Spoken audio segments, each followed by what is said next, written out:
जब एक चुंबकीय क्षेत्र में किसी चालक तार को रखकर जब क्षेत्र के लंबवत गति कराते हैं तो उसमें एक विद्युत वाहक बल प्रेरित हो जाता है।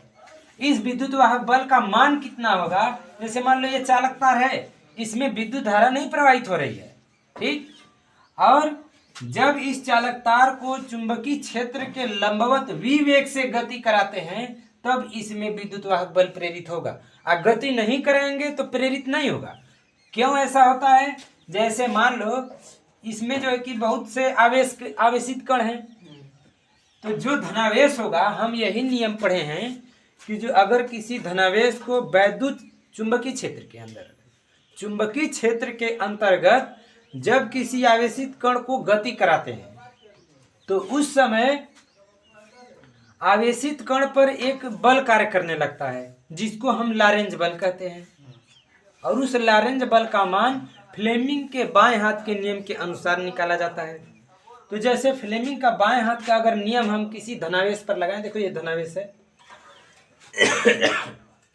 जैसे मान लो कि ये धनावेश है, तो धनावेश को अगर इस चालक तार को हम v वेग से इस दिशा में ले जाते हैं तो इस धनावेश पर एक बल कार्य करेगा, लॉरेंज बल। मान लो कि लॉरेंज बल को हम Fm से प्रदर्शित कर दिए, ठीक। तो देखो ये हो गई चुंबकीय क्षेत्र की दिशा, ये हो गई चालक के गति की दिशा, और ये चालक पर लगने वाले चाहे उस आवेश पर लगने वाले बल की दिशा। हाई आवेश की गति की दिशा और ये आवेश पर लगने वाले बल की दिशा। तो मान लो कि ये आवेश है, तो आवेश किस चुंबकीय क्षेत्र में रखा गया? इस चुंबकीय क्षेत्र में रखा गया। चुंबकीय क्षेत्र की दिशा किधर है? अंदर की ओर है, तल के लंबवत नीचे की ओर। तो ये तल है, तल के लंबवत नीचे की ओर है। और इसमें जो है चुंबकीय क्षेत्र नीचे की ओर जब लग रहा है और हम इसको गति करा रहे हैं किधर? इधर। देखो v वेग से इधर की ओर गति करा दिए, अंगूठा ऊपर की ओर है, यानी इस पर लॉरेंज बल ऊपर की ओर लगेगा।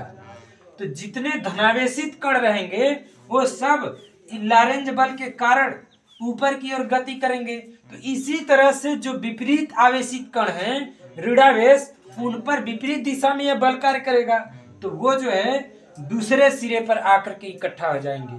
तो जब धनावेशित कण ऊपर इकट्ठा हो गए और ऋणावेशित कण इधर इकट्ठा हो गए तो इन दोनों आवेशों के बीच एक वैद्युत क्षेत्र उत्पन्न हो जाता है जिसको कि हम ई कहते हैं, ठीक है। इन दोनों के बीच में वैद्युत क्षेत्र उत्पन्न हो गया, ठीक।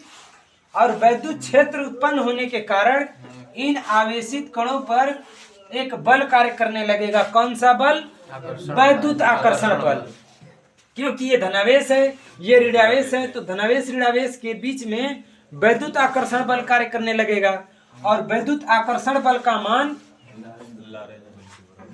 लॉरेंज बल के मान के बराबर हो जाएगा। इसलिए ये यहाँ पर इकट्ठा हो जाते हैं और स्थिर हो जाते हैं। अगर वैद्युत आकर्षण बल अगर इसमें नहीं लगता तो हो सकता है कि ये आवेशित कण इससे बाहर भी जा सकते थे, ठीक।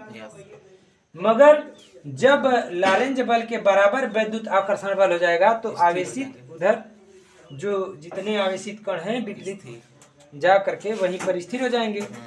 और ये कब तक वहां रहेंगे? जब तक ये चालक तार या छड़ इस चुंबकीय क्षेत्र में जब तक गति करता रहेगा तब तक। और जैसे ही हम इसको रोकेंगे तो लॉरेंज बल का मान खत्म हो जाएगा और ये वैद्युत बल के कारण ये धनावेशित ऋणावेशित कण अपनी जगह पर वापिस आ जाएंगे। यानी कि जब ये आवेशित कण इसमें चलना प्रारंभ करेंगे तो उस समय इसमें थोड़ी सी धारा उत्पन्न होगी, ठीक। किस कारण? वैद्युत विभव के कारण। क्योंकि जब वैद्युत क्षेत्र उत्पन्न हो गया तो वैद्युत विभव भी उत्पन्न हो जाएगा। तो माना कि जब इन दोनों आवेशित कणों पर वैद्युत बल और लॉरेंज बल का मान जब बराबर हो जाता है, जब ये दोनों एक सिरे पर एकत्रित हो जाते हैं, ऋणावेशित कण एक सिरे पर, धनावेशित कण दूसरे सिरे पर एकत्रित हो जाते हैं, तब उस समय वैद्युत आकर्षण बल लॉरेंज बल के मान के बराबर हो जाता है। अर्थात हम इसको लिख सकते हैं वैद्युत आकर्षण बल Fe बराबर लारेंज बल F। ठीक, तो Fe का मान क्या हम लिख सकते हैं, यदि दोनों के बीच विद्युत क्षेत्र E हो और Q कूलाम आवेश हो, जो भी कण आवेशित कण इकट्ठा हुए हैं, मान लो कि इसी तरह से 10 इलेक्ट्रॉन 20 इलेक्ट्रॉन के बराबर आवेशित हुए हैं, तो वह Q रहेगा ना। तो मान लो कि अगर Q कूलाम आवेश एकत्रित हुए हैं तो यहाँ पर हो जाएगा EQ।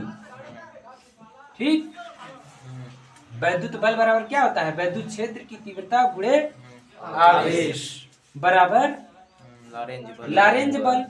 लारेंज बल क्या हो जाएगा, QVB। ठीक है, क्योंकि हम जानते हैं लारेंज बल का मान QVB होता है। ठीक, तो यहां से हो जाएगा E बराबर Q से Q कट जाएगा, तो E बराबर V इंटू B। चूंकि हम जानते हैं कि E बराबर होता है V बटा L। ठीक, पढ़े हैं।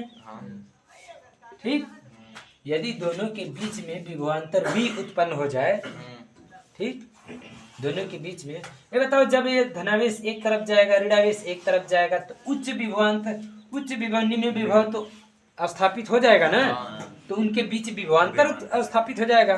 अगर विभवांतर V हो और दोनों के बीच, दोनों आवेशों की मात्राओं के बीच की जो दूरी है अगर स्मॉल l है, तब वैद्युत क्षेत्र की तीव्रता E बराबर होता है V अपान L। तो हम E की जगह V अपान L लिख सकते हैं, तो ये हो जाएगा V अपान L बराबर V इंटू B। अब स्मॉल l को उधर पक्षांतर कर दो, तो V बराबर हो जाएगा VB L। ठीक है, यही विद्युत बल का, विद्युत विभव का मान होगा। दोनों आवेशित चालक के दोनों सिरे पर स्थापित विभवांतर का मान इतना हो जाएगा।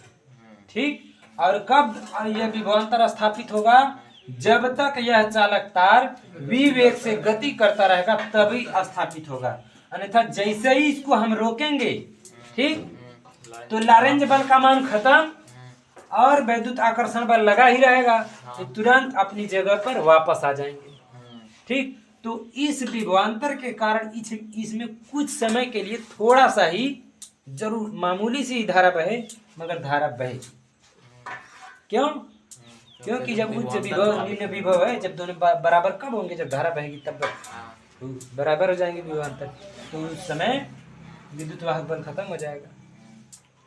ठीक, इसमें किसी को कोई दिक्कत, किसी को कुछ ऐसा नहीं ना, कोई परेशानी कहीं पर है, किसी को कुछ पूछना है तो पूछ लो। हाँ, सही है, नहीं पूछना क्षेत्र में कार्य